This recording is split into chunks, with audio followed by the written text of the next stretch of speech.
back to my channel. How are you guys doing today? I'm having a bad hair day. We're gonna ignore that.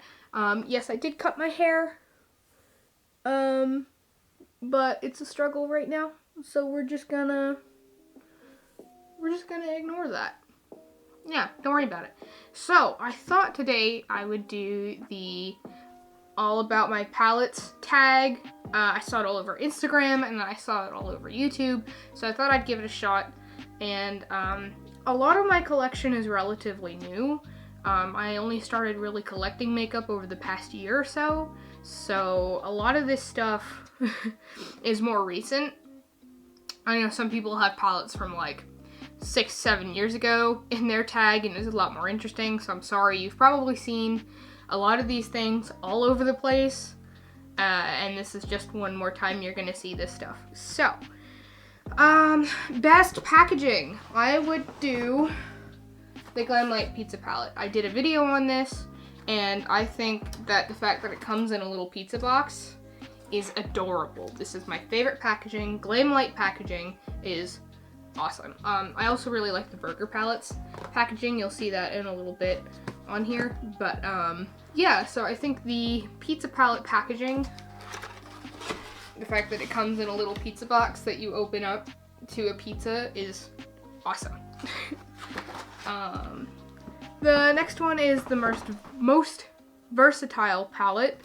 As much as I am taking a break from certain brands, you know, I don't want to promote them as much, Morphe being one of them.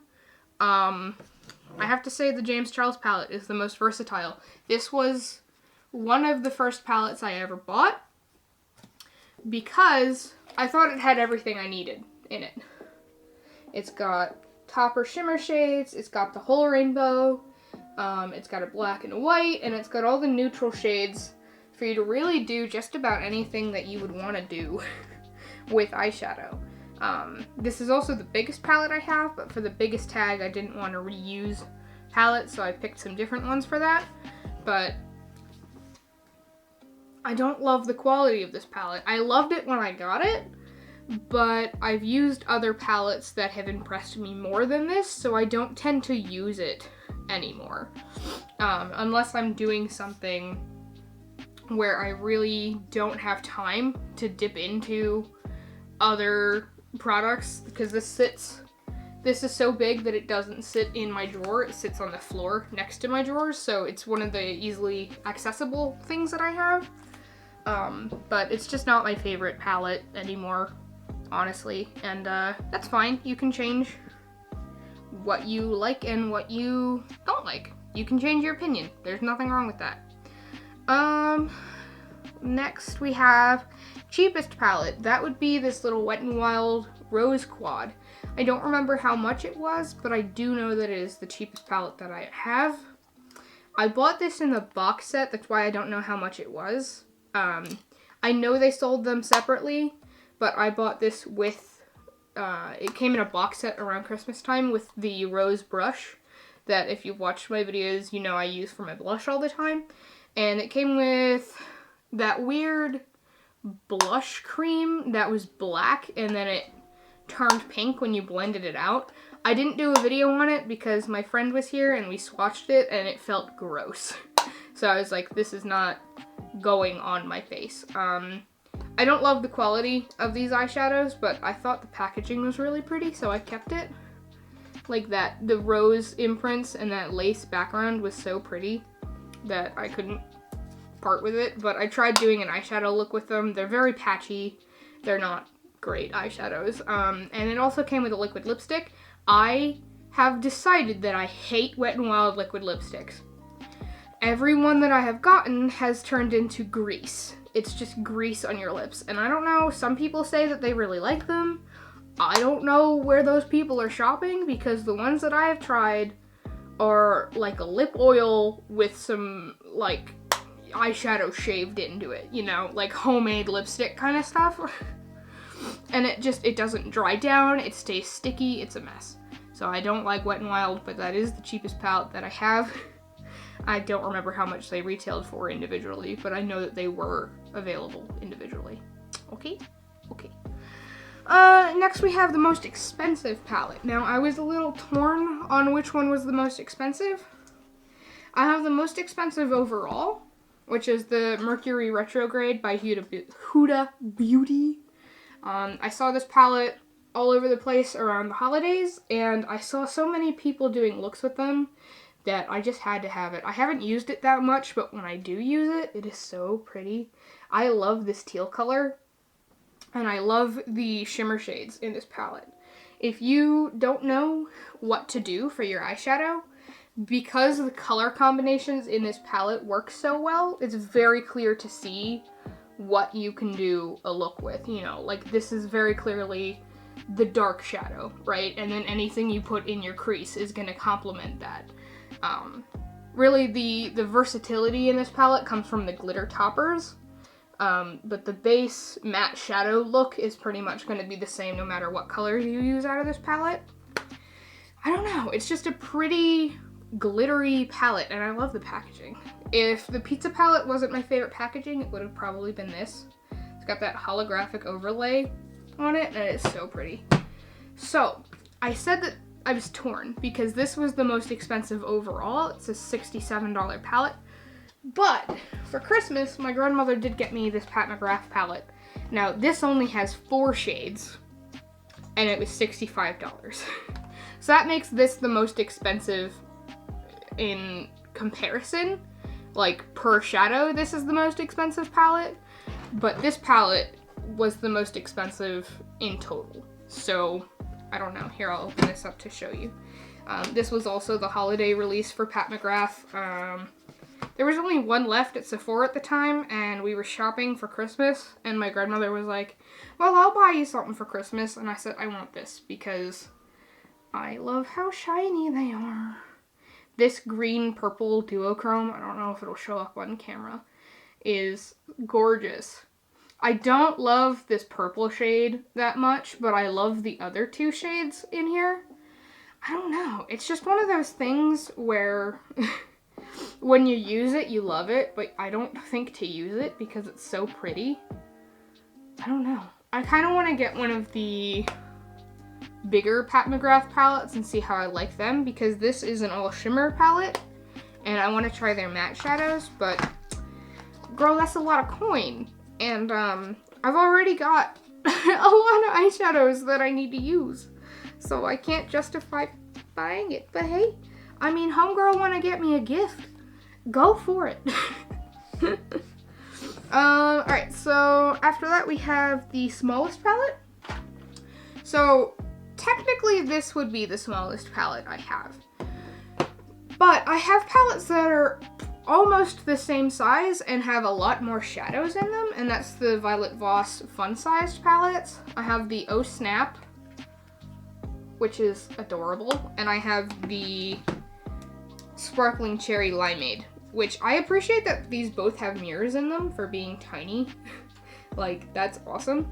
So I bought these to travel with, because the 2 of these together is pretty much everything you need. The Oh Snap palette has a black, and it has neutrals, and the Sparkling Limeade palette has all the shimmery color toppers, which is pretty much all you need to do your eyeshadow. I did bring these traveling with me when I went on vacation with my boyfriend for my birthday. However, I did not use them because I was too busy having fun to do my makeup. Sorry, that's just the truth.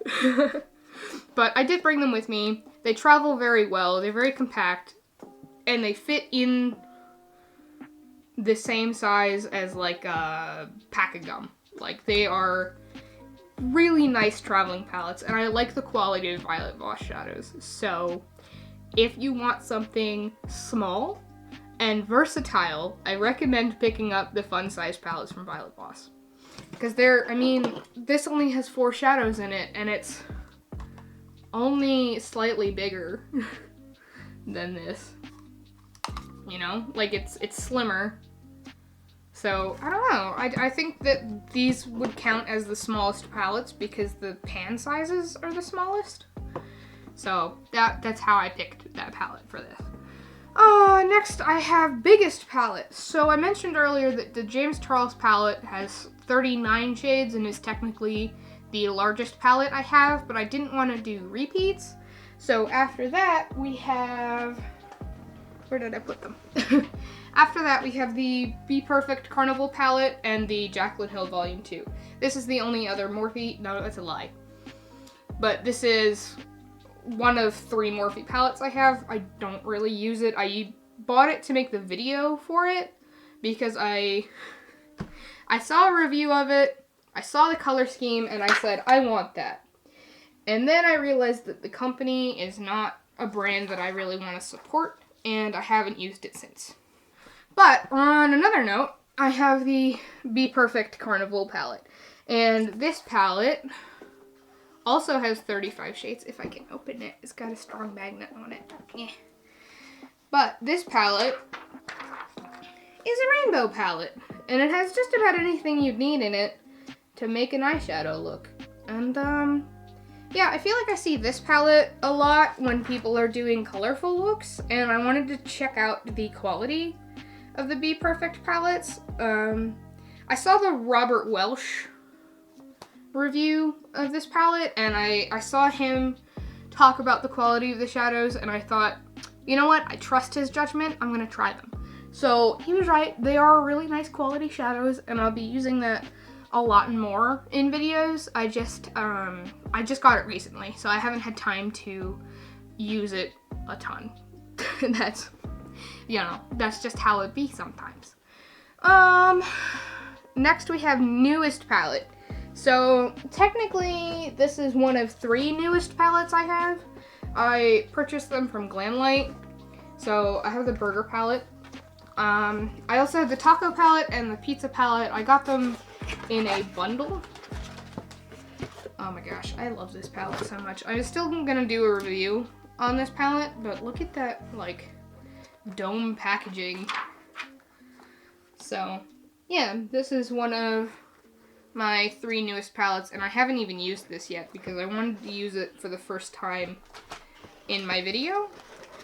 So I'll be getting around to doing that eventually. And yeah, so that is my newest palette. And then for the oldest palette tag, I have makeup that I gave to my grandmother that I've had for a long time. Probably it should be thrown out because it's expired. But for my collection, the things that I have in hand, that would be the Blood Sugar palette. I bought this at the same time as the James Charles palette. I had wanted to support Jeffree Star for a really long time, and now I'm not so sure about that. We can talk about that in a later video. But this is one of the palettes that I've had the longest, and I've used the white enough to the point where you can't see the logo in it anymore. So that's not something that happens to a lot of my palettes. Or I'm starting to dig a corner out of this one, Sweetener. So I really liked this one. For as much as I like blue eyeshadow, I'm surprised I don't like the Blue Blood as much as I like the Blood Sugar, and I don't know why. And I also didn't even pick up the, what is that, Royal Blood, whatever, the purple one. I didn't like it. I wanted deeper colors for it. I thought he was gonna go more like vampire-y with it, but it seems a lot lighter, and they're just not colors that I was looking for. And now I'm not even sure if I want to support Jeffree Star anymore at all, so it do be like that sometimes. Let's see. Best color payoff. That would have to be the Creepy Cute palette by, what is it? Shroud Cosmetics. It says Strobe on here, but they changed their name to Shroud Cosmetics. But they still have this palette available, and it's a pastel palette. This is the best pastel palette you will ever find, and it doesn't have a yellow in it because pastel yellows are impossible to make. I almost picked up the Morphe 35i palette, because I saw all the really pretty pastel shadows in it, and then I saw some people review it and say that it was really chalky. I wish that this brand would use their formula and make more pastel colors, because this is the best eyeshadow palette. They're so creamy. They're so highly pigmented for being pastels. Like, I picked up the pastel collection palettes from ColourPop. They are not as good as this palette. This is the palette you want if you want pastel colors. And the black and the gray in it are phenomenal. I love this palette. I've done a bunch of looks with it and just using the gray and this teal color. And I just mix them together, maybe a little bit of the black in the outer corner, and that's a look. I love that. It's awesome. This palette is amazing, and I love it so much. And my boyfriend got it for me for my birthday. And I love him for it. Thanks, babe. Last but not least, favorite palette. Now, that was a tough one. I have a lot of palettes that I like a lot. But then I thought, what palette do I always want to use because it inspires me? And that would have to be the Muerte palette from Melt. I also have the Vita palette, but the Vita palette doesn't speak to me the way that the Muerte one does. I mean, look at how gorgeous this skull design is, first of all. I love the packaging on this, but this color scheme is ideal for my favorite eyeshadow looks. This color scheme inspires me, and even though it's the same look every time, I still want to wear it over and over and over again. You can see that this Lagrimas color has been used. I love this eyeshadow palette. The color scheme is adorable. I mean, look at my background. Look. Do you see the background? Hello, skulls. It's awesome. I pre-purchased this palette. I bought the whole collection. I was waiting for the release date, and I got an email for the pre-release for it, and I actually bought it on the pre-release, and I got it